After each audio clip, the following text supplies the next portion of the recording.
Bonjour la France.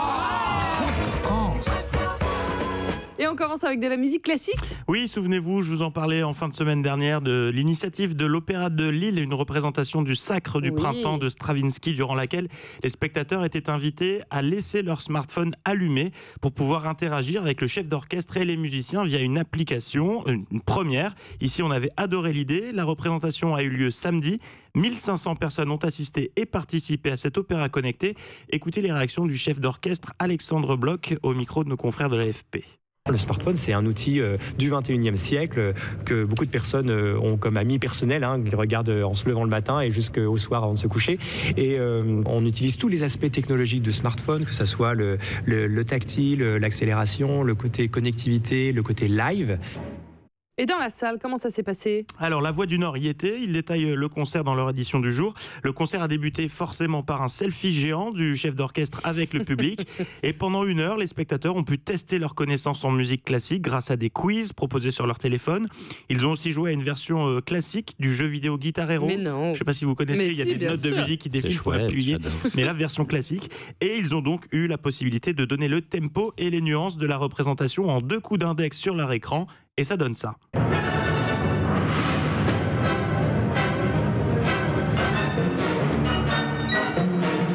C'est génial. Ça, Si c'est un film, je ne sais pas ce que ça donne. Hein. Parce que normalement, on vous demande d'éteindre vos téléphones portables quand vous arrivez dans un théâtre ou une salle d'opéra. Donc là, qu'est-ce qu'ils en ont pensé, les spectateurs ? Ils ont beaucoup apprécié. Mission réussie pour le chef d'orchestre qui, avec cet opéra 2.0, a réussi à fédérer un public vraiment très large. Il y avait des spectateurs de 80 ans, mais aussi des spectateurs de l'âge de 9 ans. Les amateurs de musique classique se sont pris au jeu et les novices ont adoré la fraîcheur de ce concert très particulier, comme cette jeune femme, pourtant pas du tout habituée de l'Opéra de Lille. C'est la première fois que je vois un concert de Stravinsky et c'est super intéressant de découvrir l'œuvre et les explications à travers le chef d'orchestre et l'application, et c'est interactif, c'est vraiment bien. Et face au succès de cette première, l'Opéra de Lille travaille déjà sur un 2e concert connecté prévu l'an prochain. Eh bien, merci Bertrand. Vous avez un bonus ? Oui, j'ai un bonus direction Poissy. Ça fait près d'1 semaine que la question brûle les lèvres des personnes qui sont vraiment très très sensibles à la chaleur. Mediapart et Élise Lucet sont étrangement restés silencieux sur le dossier, sans doute par peur de représailles. Après des jours de suspense insoutenable, c'est finalement le Parisien qui répond à cette question. Mais pourquoi Valérie Pécresse porte-t-elle des baskets ? C'est le titre de l'article. Ah, je ne l'ai pas vu celui-là. Oui. En effet, depuis plusieurs jours, la présidente de la région Île-de-France porte des baskets. Mais alors, bon sang, pourquoi France veut savoir ? Vraiment. Calmez-vous. C'est l'intéressée elle-même qui a levé le voile lors de la cérémonie des vœux de la ville de Poissy. Je la cite.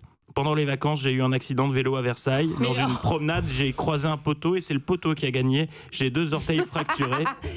C'est vrai que se battre avec un poteau. Et oui, le maire de la ville de Poissy, qui porte un nom de personnage de Cluedo, Karl Olive, a déclaré il y a un côté Jones chez notre présidente de la région Île-de-France. Alors, non, monsieur le maire, sauf votre respect, se péter 2 orteils contre un poteau, c'est pas Jones, c'est la loose.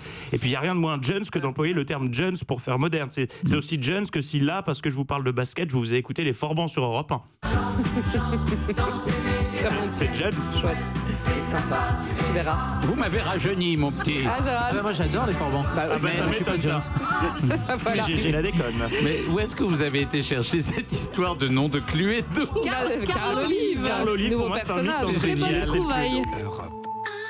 Europe 1.